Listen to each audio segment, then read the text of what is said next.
Bueno, buenas tardes, muchas gracias por continuar con nosotros en el programa de conferencias de la Mole Convention 2023.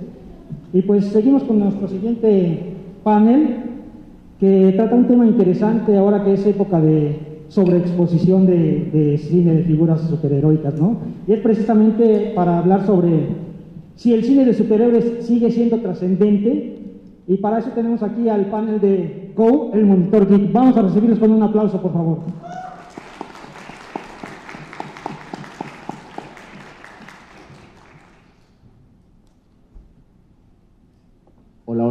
Hola, ¿cómo están?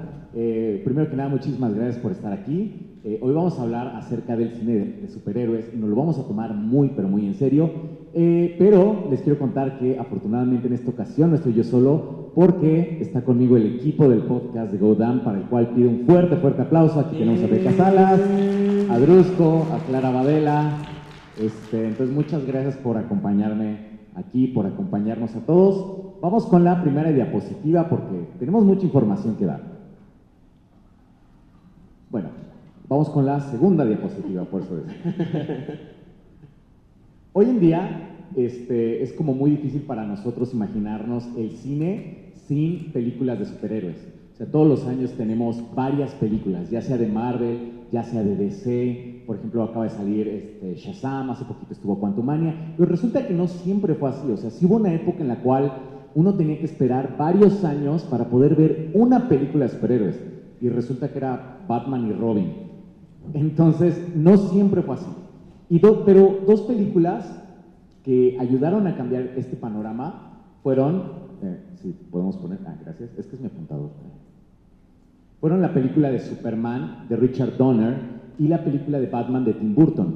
La de Superman de Richard Donner está muy interesante porque fue la primera vez que un estudio le apostó realmente al cine de superhéroes. O sea, le dieron un presupuesto de $55 millones, que para la época era bastante. Y de esos $55 millones, a Marlon Brando, el grandioso actor de Vito Corleone en El Padrino, le dieron $7 millones, que era un salario así enorme para la época, para aparecer 7 minutos. ¿Por qué le pagaron tanto? Porque Marlon Brando realmente no quería aparecer en esa película. ¿Por qué? Porque los estudios no querían al cine de superhéroes, los actores no querían trabajar en películas de superhéroes, eran como muy mal vistas. Pero resulta que Superman de Richard Donner le fue bien. Hizo $300 millones, que ajustados a la inflación, estamos hablando que hizo $1,000 millones más o menos. ¿Cuántas picafresas son esos? En picafresas, claro, está el indicador de picafresas. No me hagas pensar así. $1,000 millones, que eso lo pondría en el top 10 de las películas del UCM. Entonces, a mí se me hace muy bonito que justamente fue Superman el personaje que abrió las puertas a los superhéroes en los cómics, y también fue el personaje que abrió las puertas a los superhéroes en el cine. Y la otra película que ayudó como a sentar el terreno fue la de Batman de Tim Burton, porque pues precisamente ya tenía una visión estética diferente, ya de un director, algo diferente a lo que se veía en ese entonces en los cómics. Vamos a la que sigue. Obviamente ninguna de estas dos películas, por muy buenas que hayan sido, comenzó una época de cine de superhéroes, porque sí hubo otros intentos, pero bueno, estaba Punisher, estaba Howard the Dog, estaba Batman y Robin, cosas que realmente no funcionaron, ya sea porque no conectaron con la crítica o con la audiencia o con ambas, pero a final de cuentas ninguna de estas dos películas comenzó una época del cine de superhéroes, pero sentaron bases muy importantes. Vamos a la que sigue. Vamos un poco más adelante. Resulta que a mediados de los 90, Marvel Comics comenzó a descuidar sus cómics. ¿Por qué? Porque resulta que los corporativos pensaban que Spider-Man valía más en una lonchera o en una playera que en las historias. Entonces comenzaron a tomar como una serie de malas decisiones, y pues de repente a mediados de los 90, Marvel se declaró en bancarrota, y para salir de este apuro pues tuvo que vender los derechos de varios de sus personajes. Y bueno, por ejemplo, ahorita uno pensaría, bueno, los primeros que salieron fueron los Avengers, ¿no? O sea, bueno, Iron Man o el Capitán América. Realmente no. Vamos a la que sigue. Los personajes que se vendieron primero fueron los X-Men, Spider-Man, los Cuatro Fantásticos, Blade, Ghost Rider, Punisher. Estos eran los superhéroes populares, los que las compañías querían. Pero pues bueno, Marvel tuvo que vender esto para poder salir de su problema, y eso dio como inicio la primera gran época de los superhéroes en el cine.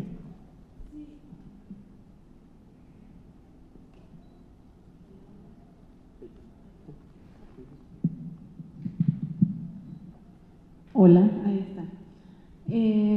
Eso fue muy importante porque cuando Fox compra los derechos de los X-Men y Sony los de Spider-Man, empiezan a hacer películas que yo creo que cambiaron el cine de superhéroes, o al menos establecieron las bases sobre las cuales Marvel empezó a crecer. Y creo que los exponentes o los que lo hicieron demasiado bien fueron la trilogía de Sam Raimi de Spider-Man, la trilogía de Bryan Singer de los X-Men, y metería ahí también a la trilogía de Nolan de Dark Knight. Y el gran acierto que tuvieron estas películas fue que empezaron a proponer una nueva forma de ver a los superhéroes. Esto tiene que ver con que los hicieron más humanos y los trajeron al mundo real, a un mundo más tangible con el cual nosotros nos podemos relacionar, ¿no? O sea, los superhéroes ya estaban en nuestras ciudades, en nuestras escuelas, en nuestros lugares de trabajo, y les empezaron a dar problemas más mundanos, problemas con los cuales nosotros nos podemos relacionar, ¿no? A lo mejor, bueno, a nadie lo ha picado una araña radioactiva o se le ha activado el gen mutante, pero sí tenemos problemas en el amor, en el trabajo, con la sociedad, tenemos grandes amigos, tenemos enemigos, espero que no muchos, pero son problemas con los que cualquier persona se puede relacionar. Y digo, ¿qué más quisiéramos, no? que tener los problemas de Batman, pero probablemente alguien con problemas de ira se pueda relacionar con él. Otra de los grandes aciertos que tuvieron estas películas fue que empezaron a tocar temas un poco más profundos y empezaron a tener problemáticas políticas, sociales, filosóficas, y abrieron la puerta a que nos preguntáramos qué pasaría si los superhéroes estuvieran en nuestro mundo, qué pasaría si estuvieran entre nosotros, ¿no? Y esto nos permitió fantasear con los superhéroes entre nosotros. Otra de los grandes aciertos que tuvo estas películas fue que lo hicieron trilogías. Entonces siempre dejaron la puerta abierta a que a las expectativas de los espectadores, a que siempre queremos más. Queremos ver cuáles son los límites de estos superhéroes, queremos ver hasta dónde los pueden llevar, hasta cuáles son los conflictos, cómo se van a solucionar. Y eso sin mencionar que los efectos especiales fueron sumamente sorprendentes para la audiencia y que fueron un éxito en taquilla. Entonces, no simplemente tenemos superhéroes que marcaron un antes y un después en el género del cine de superhéroes, sino que fueron un negocio rentable. Entonces, creo que estas películas fueron la base y fueron fundamentales para que Marvel pueda crecer, y sin las cuales creo que, no digo que no lo hubiera logrado, pero a lo mejor lo hubiera tenido un poco más difícil. Y obviamente no todo fue color de rosas, hubo películas bastante pobres, bastante tristes, pero yo en lo particular me voy a quedar solo con lo bonito, porque después en el podcast dicen que a mí nada me gusta, entonces yo hoy no quiero ser la hater. Sí, nadie dice eso. Bueno, pues a mí me va a tocar hablar de lo que fue lo peor. Eso me pasa por no conectarme a tiempo en la junta. Y resulta, hay una época oscura de Marvel donde teníamos películas como Catwoman. A ver, alce la mano, ¿quién le tocó esa época? No, ¿verdad? Todos son, no, sí, qué bien. Época oscura de los superhéroes, cuando todavía estaba mal visto llevar a la escuela mochila. No, ya, perdón, tuve recuerdos. Estas películas intentaron y no entendían algo que creo que más adelante, particularmente el MCU, manejó muy bien, que es que si bien todo tiene potencial de ser adaptado, hay cosas que ya en la pantalla grande se ven ridículas, como el hecho de que una mujer reviva rodeada de gatos y por eso adquiera superpoderes, o inclusive también tener a Superman levantando una isla. El caso de Electra y Daredevil es interesante porque fueron el primer intento de un universo cinematográfico y quiero que eso se lo quede bien guardado en la mente para que veamos que de los errores suele aprenderse. Y creo yo que esta época se vio cerrada con Spider-Man 4, porque Spider-Man 4 obviamente iba a ser dirigida por Sam Raimi, el cual ya no tenía tanto interés por la franquicia, le estaban regresando muchos de sus guiones, era problemático. Después de Spider-Man 3, que fue una película en extremo cara, costó $350 millones, que aún para estas fechas es muchísimo, muchísimo dinero. Estás hablando que una película así tendría que recaudar $1,000 millones para ser rentable. Justo fue eso lo que llevó al estudio a decidir, no hagamos Spider-Man 4, aun cuando la franquicia está funcionando, y sobre todo porque, dato curioso ahí, Tobey Maguire ya estaba exigiendo demasiado, decía que le dolía la espalda, literalmente, y que ya quería, por eso ya en No Way Home le truena la espalda y ya está más contento, pero fue el 11 de enero de 2010 cuando oficialmente se anuncia que Spider-Man 4 no iba a existir. Eso para mí marca el fin de una era. Estamos hablando que ya fue el momento donde se había estrenado Iron Man 1. Ahora bien, la siguiente, por favor. A ver, ¿quién tuvo la idea del universo cinematográfico de Marvel? Al que me conteste bien esta pregunta, le voy a regalar un Funko llavero que traigo ahí, que pueden ir por él al stand de Go Down. A ver, amiguito. Fue Kevin Feige. Mira, te lo voy a regalar de todas formas. ¿Alguien más? ¿Alex? ¿Quién? A ver, déjame checar porque ni yo me sé el nombre. No. Sí, ok. Como nuestro amiguito dijo, ¡ay! Súbete tú aquí a dar la plática, por favor. No, ahorita te doy tu regalo. Efectivamente, fíjense que pasa algo bien interesante. Puse estas imágenes porque es muy común en los grandes éxitos que se le atribuyan a solamente una persona, ¿no? En el caso de Apple, todos conocemos a Steve Jobs, pero se nos olvida Steve Wozniak. Curioso porque Steve Jobs nunca programó ni una sola línea de código. Era Steve Wozniak al que traía en friega y le dijo, ¿sabes qué? Vamos a vender tus computadoras, y fue el visionario. Después puse a Stan Lee, que también era un pillo, aunque todos lo amemos, porque todos sabemos que junto con Jack Kirby y Steve Ditko co-crearon a varios personajes, ¿no? Pero ellos no tienen cameos en las películas, ¿verdad? Porque, bueno, aparte ya están en otro lugar. Y por último puse a Goku y a Piccolo, porque pues también Goku es popular, pero Piccolo fue el que se rifó criando a Gohan, todos lo sabemos. Goku, te amo, pero fuiste un mal padre. Así pasó con el universo cinematográfico de Marvel. Fue David Maisel, la verdad ni yo me sé el nombre. Resulta que este es un empresario que tuvo la visión de vamos a crear un universo compartido. Él contrata a Kevin Feige, y si bien Maisel no es la parte creativa, sí fue la chispa que dijo, ya lo intentaste Kevin Feige con Electra y con Daredevil, vamos ahora a hacerlo con los personajes que nos quedan, literalmente, porque para este punto les quedaban ciertos personajes, como lo explicó anteriormente Go. Resulta que para salir de la quiebra, ellos les venden los derechos de algunos personajes a otras productoras. En el caso de Spider-Man los tenía Sony, en el caso de los X-Men los tenía Fox. Dicen, pues ¿qué nos queda? Vamos a endeudarnos, van al Monte de Piedad y les dicen, te vamos a dejar en garantía los personajes que nos quedan, pero préstanos la lana para hacer las películas. a lo que el Monte de Piedad les dice que sí, y fue un riesgo muy grande, porque si las películas no hubieran funcionado, ellos se quedaban sin los derechos de los personajes. Es una cosa muy impresionante ya ahora que la ves en perspectiva.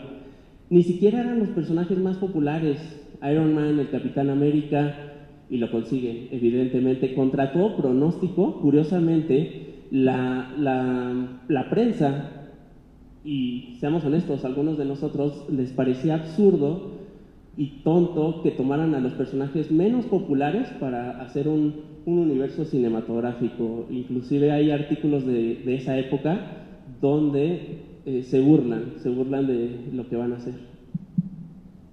Oh, pero qué equivocados resultaron estar, ¿verdad? Porque cuando se estrenó en 2008, Iron Man resultó un hitazo. Y es importante aclarar que en un principio Marvel Studios era quien estaba produciendo estas películas y necesitaban hacerse de mancuernas como las que tenían con Paramount Pictures para entonces poderle darle una distribución global a sus cintas.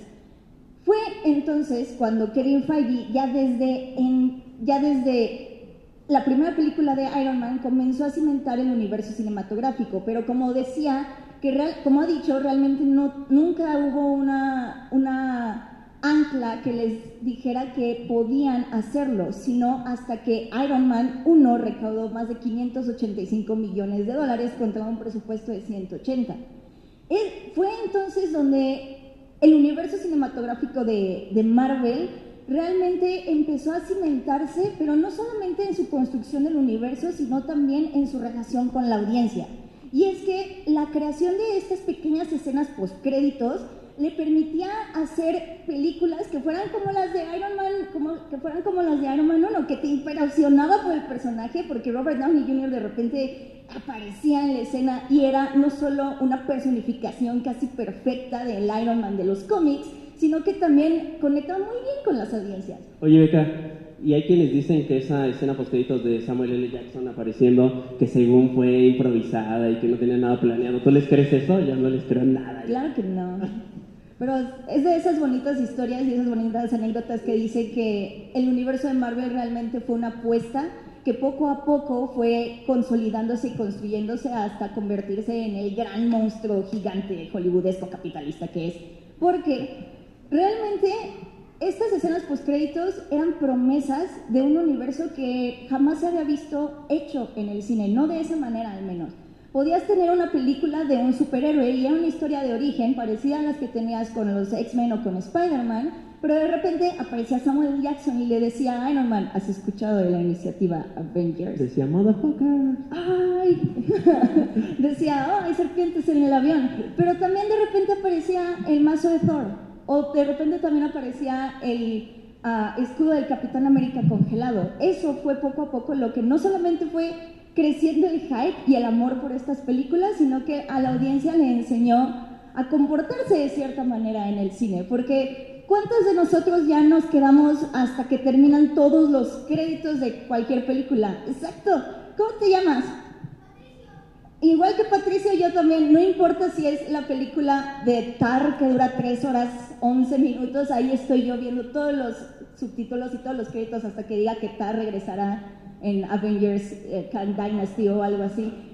Todo eso fue creando no solamente, bueno, esto tiene que ver también con un elemento muy importante que es Disney. Disney compra Marvel cuando están a punto de lanzar ya la película de los Avengers. Fue en 2010 cuando empiezan a hacer las negociaciones, en 2011 se consolida la compra y entonces ya teniendo ahora sí como la gema del alma en su posesión, Bob Iger, Bob Iger, disculpen, en esa época el CEO de Disney, que dejó de serlo durante 2 años y luego ya volvió a ser el CEO de Disney, empezó a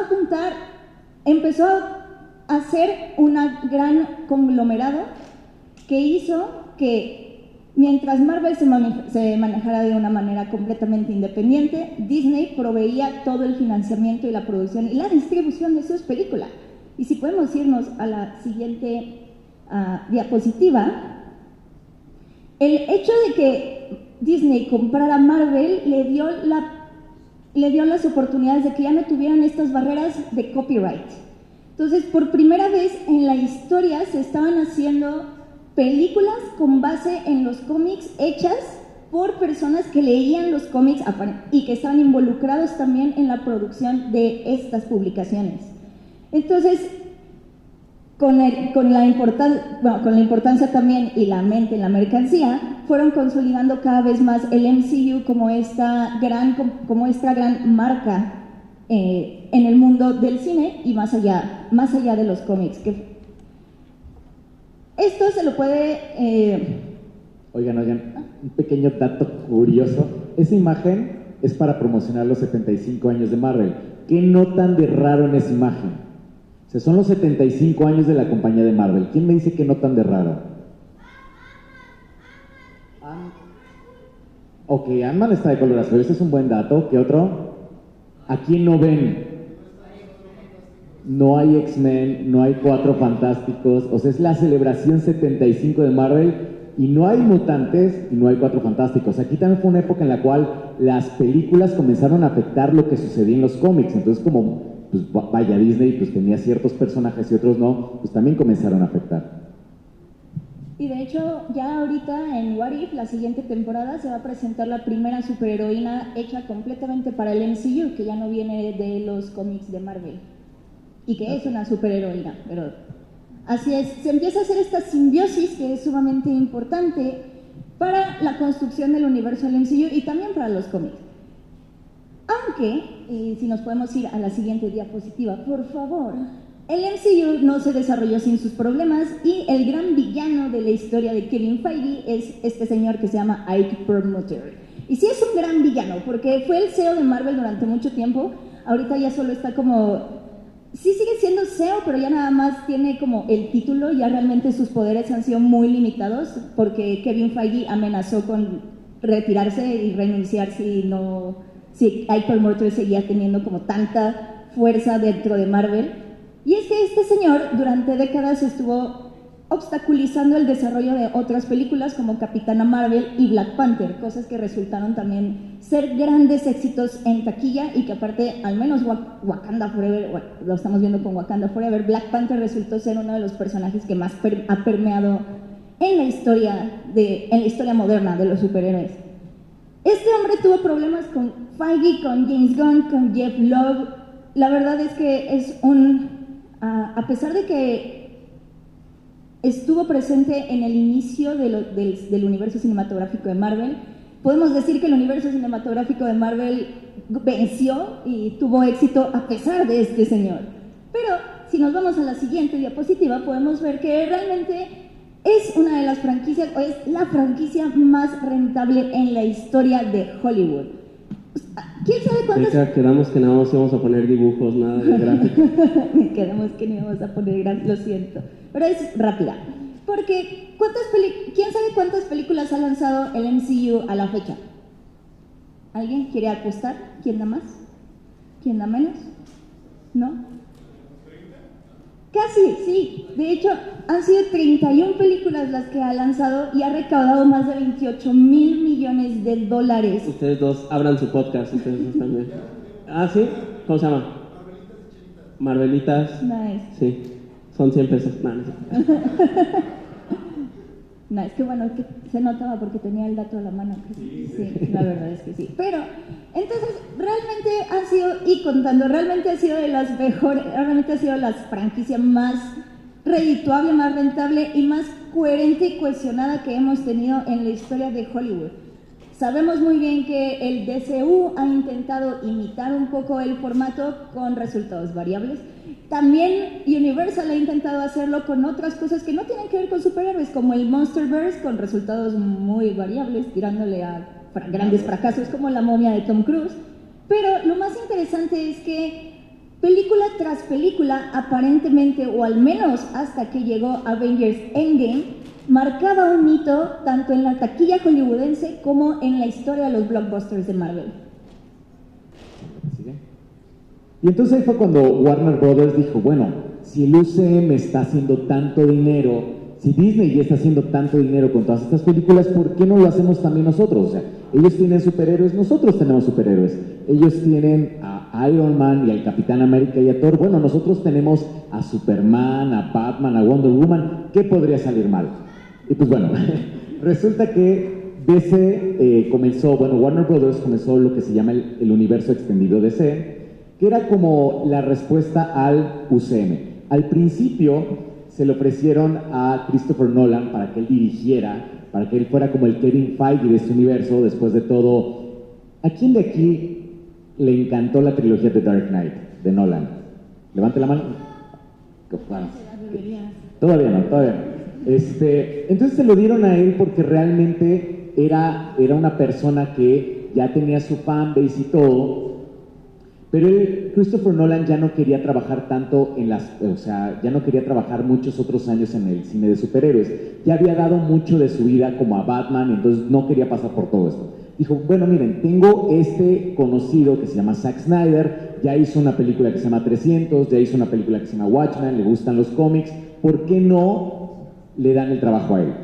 Y eso fue lo que pasó, y resulta que Zack Snyder tenía una visión muy específica de las películas y del tono y de los superhéroes, que creo que en las primeras películas del universo extendido DC, o sea, lo que son Man of Steel, Batman v Superman, Suicide Squad, o sea, podrán gustarnos o no, pero sí tienen un tono y un enfoque más particular, sí se sienten como parte de un mismo universo. Vamos con la que sigue.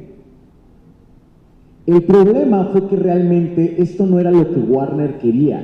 Uno, porque la recepción crítica fue muy mala en muchas de estas, o sea, por ejemplo, de estas tres, la que mejor fue calificada por la crítica fue la de Superman, Man of Steel. Después creo que Batman v Superman y hasta el final Suicide Squad. Pero por ejemplo, lo que es Batman v Superman y Suicide Squad, en la crítica les fue muy mal. Y con la gente, pues realmente también hubo opiniones muy divididas. O sea, hasta la fecha Batman v Superman es como de esas bombas geek que uno puede aventar como una fiesta de ñoños, así como, a ver, ¿te gustó? Levante la mano a quien sí le gustó Batman v Superman. Ya la verás, Patricia. Levante la mano a quien no le gustó Batman v Superman. Ay, no, eso no. Yo pensé que le iba a ir peor. Pero bueno, el chiste es que sí, hay opiniones muy a favor y opiniones muy en contra. Entonces, bueno, esto hizo que DC, o sea, que las raíces del universo DC, pues no estuvieran firmes, no estuvieran también cimentadas como todo lo del UCM, porque el UCM era éxito tras éxito tras éxito, y como podían sacar cosas del Capitán América y le iba bien, como podían sacar cosas de un equipo pues bastante desconocido como son los Guardianes de la Galaxia, que también les fue muy bien, tanto con la crítica como con la taquilla como por el público. El problema con todo esto que menciona Go es que ante una competencia tan fuerte como lo era Marvel, o al menos lo que fue la saga del infinito, vamos a dejarlo ahí, Warner siempre se ha caracterizado por ser una compañía sumamente reaccionaria. Entonces, a los más mínimos cambios, Warner reacciona. ¿Qué sucedió? Trató de competir con toda la saga del infinito con una trilogía, confiando en sus superhéroes más importantes. Y cuando sale la Liga de la Justicia y es un fracaso, al menos en taquilla, ya vi que a varios les gusta y que acá también, la verdad es que al menos en taquilla fue un fracaso. Entonces Warner reaccionó y dijo, a pesar de otros problemas que tuvo con Snyder y demás, dijo, este es el fin de esta etapa, este modelo no nos está funcionando, vamos a seguir adelante con otras cosas. Al año siguiente sale Aquaman, y Aquaman es un gran éxito. ¿Qué hace Warner? Reacciona. Y entonces dice, este es el futuro de nuestra compañía, historias independientes y que no tienen que estar interconectadas. Hay que echarle menos Batman a las películas y esto tenemos que hacer, seguir con estas películas de superhéroes unitarios. Siguen por ese rumbo. Empieza la pandemia después, cierran los cines, Warner no sabe qué hacer. De repente voltea, ve que Marvel está metiendo series a Disney Plus y dice, eso es lo que nosotros tenemos que hacer. seguir con nuestras historias independientes, con historias no conectadas entre ellos, y vamos a empezar ahora a dividir nuestras películas entre las principales, que se van a ir al cine, que van a ser grandes producciones a las que les vamos a echar, les vamos a dar mucho dinero, y películas secundarias de menor calidad, con un menor presupuesto, que se van a ir directamente a HBO Max. Exacto. Entonces, siguen adelante con estos planes y de repente sale alguien, algún directivo, en 2021 y dice, ¿qué creen? Ahora que ya abrieron los cines, las películas para cine yo creo que sí tienen que estar interconectadas, ¿no? Hay que ponerle más Batman a las cosas. Todo para que en 2022, con la fusión de Warner y Discovery, lleguen nuevos directivos o nuevamente cambios tanto creativos como ejecutivos y digan, ok, estos planes no tienen ni pies ni cabeza, entonces no funcionan, vamos a empezar a cancelar proyectos, vamos a hacer cambios en el equipo y vamos a prometer cosas nuevas. Entonces ahora tenemos con DC la promesa de un plan a 10 años con nuevos proyectos, con nuevos personajes, pero también nos cancelaron muchos, porque yo muy fan de Batgirl y la verdad es que pues espero que sea lo mejor, ¿no? Pero no nos queda más que confiar. Entonces creo que este es el punto por el cual nos estamos haciendo esta pregunta. ¿Sigue siendo relevante el cine de superhéroes? Desde hace años, al menos por la parte de DC, nos vienen prometiendo cosas y a los 2 años los cambian. Entonces, creo que estamos llegando a un punto de hartazgo en el que ya no sabemos qué películas siguen, en qué plataformas, qué podemos esperar. Nos prometen calidad y no tenemos buena calidad, al menos, bueno, de gustos no hay nada escrito, pero con DC es muy variable y no se sabe. Entonces, lo único que nos queda es confiar, esperar a que salga. Yo creo que ahora que salga de Flash vamos a tener una nueva etapa.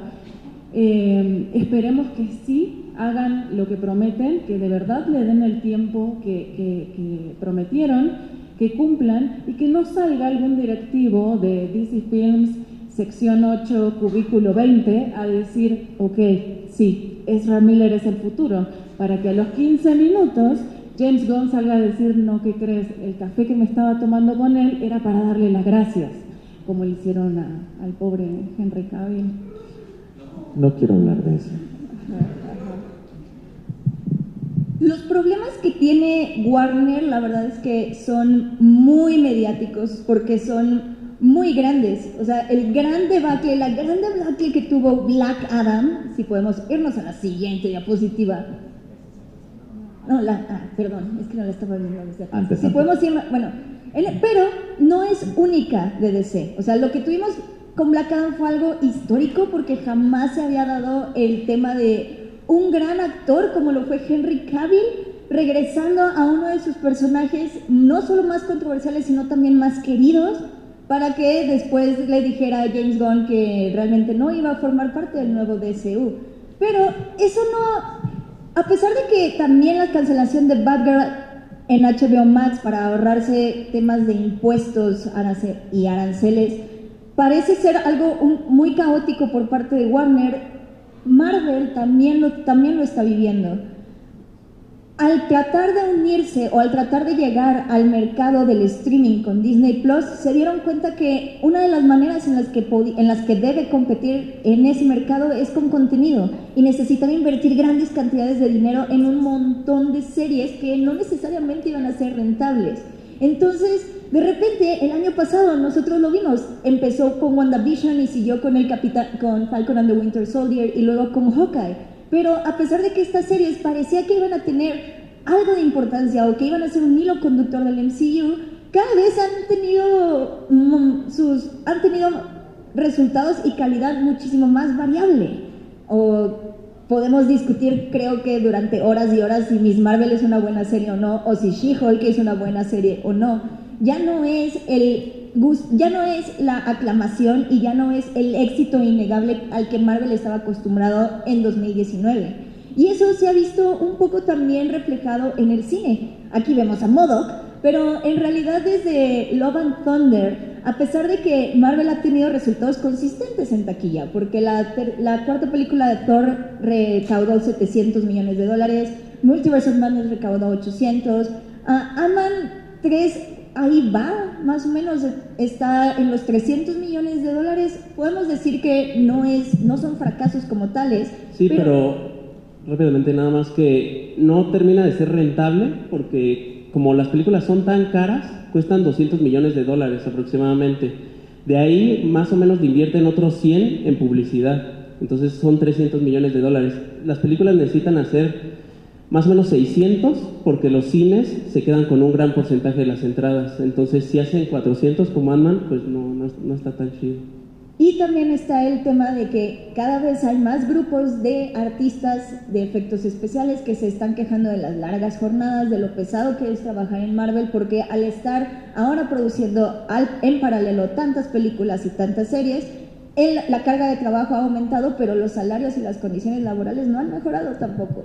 Entonces, Marvel está teniendo un pequeño problema y al rescate vienen estos señores que aparecen en la siguiente diapositiva, que son Bob Iger, otra vez el nuevo CEO de Disney, y el que está allá se llama David Zaslav, que es el que ha estado orquestando todas las cancelaciones y cambios en el DCU. Bob Iger ha dicho recientemente que va a disminuir el número de producciones que se hacen en Marvel en streaming, o sea que vamos a tener menos series de Marvel, probablemente menos series de Star Wars y también probablemente menos películas en general. Y todo en aras de tratar de mejorar la calidad y mejorar también la rentabilidad de estas películas. Pero en una conferencia básicamente admitió que tal vez no necesitan ni 4 ni 3 películas de un solo superhéroe si pueden producir cada vez más o explotar a otros héroes nuevos. Así que el futuro de Marvel, al menos por ahora, parece que sí va a ser retraerse un poquito y buscar de nueva cuenta encontrar estas historias que tengan calidad y que puedan resonar con la audiencia. Y Warner está intentando hacer lo mismo, pero ahí la lleva. Y pues bueno, vamos a abrir una pequeña sección de preguntas y respuestas, que ya casi se nos acaba el tiempo. Entonces, no sé si alguien por acá tenga alguna pregunta para el panel. Por acá. ¿Tienen esperanzas en el nuevo universo que están formando actualmente? ¿Creen que las promesas que se están generando sí se cumplan o habrán otra vez borrón y cuenta nueva con lo que está pasando? Yo quiero pensar que sí hay ciertas esperanzas, como en la serie de Daredevil, por ejemplo. Quiero pensar que esta nueva reestructuración o estas ganas de que las películas sean rentables haga que de nueva cuenta le den más libertad a los creativos.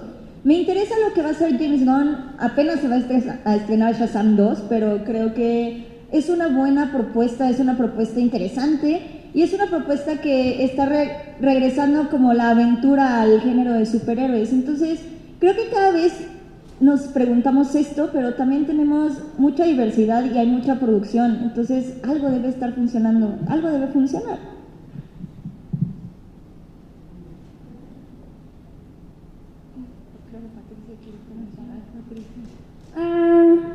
Una pregunta, ¿ustedes qué creen que vaya a pasar con lo nuevo que está haciendo DC Comics y James Gunn? Nosotros, creo que hablo por todos, confiamos en que James Gunn va a poner las cosas en orden. Creo que lo importante es que sí le den el tiempo y la chance de que pueda lograrlo, ¿no? O sea, nos prometieron que dentro de 10, o sea, es un plan a 10 años. Esperamos que le den los 10 años para poder evaluar todas las cosas que haga y que no en 2 años le cancelen todo, ¿no? Pero confiamos en que lo va a lograr porque ha tenido un buen historial y creemos que tiene mucho potencial.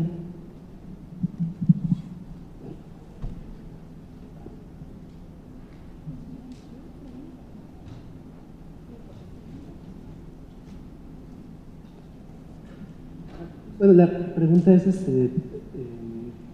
lo mejor es un poquito ambigua, pero ¿qué inquietudes, qué inquietudes sociales como que sientes que han ido evolucionando en estas 3 etapas que están describiendo desde el cine de superhéroes, ¿no? O sea, entre esta primera etapa de Superman, de Batman del 89, la 2000era, y en esta nueva, entre la década del 2010 y la parte post-pandemia, ¿qué narrativas o qué como status quo sientes que estas como superproductoras han querido imponer, ¿no?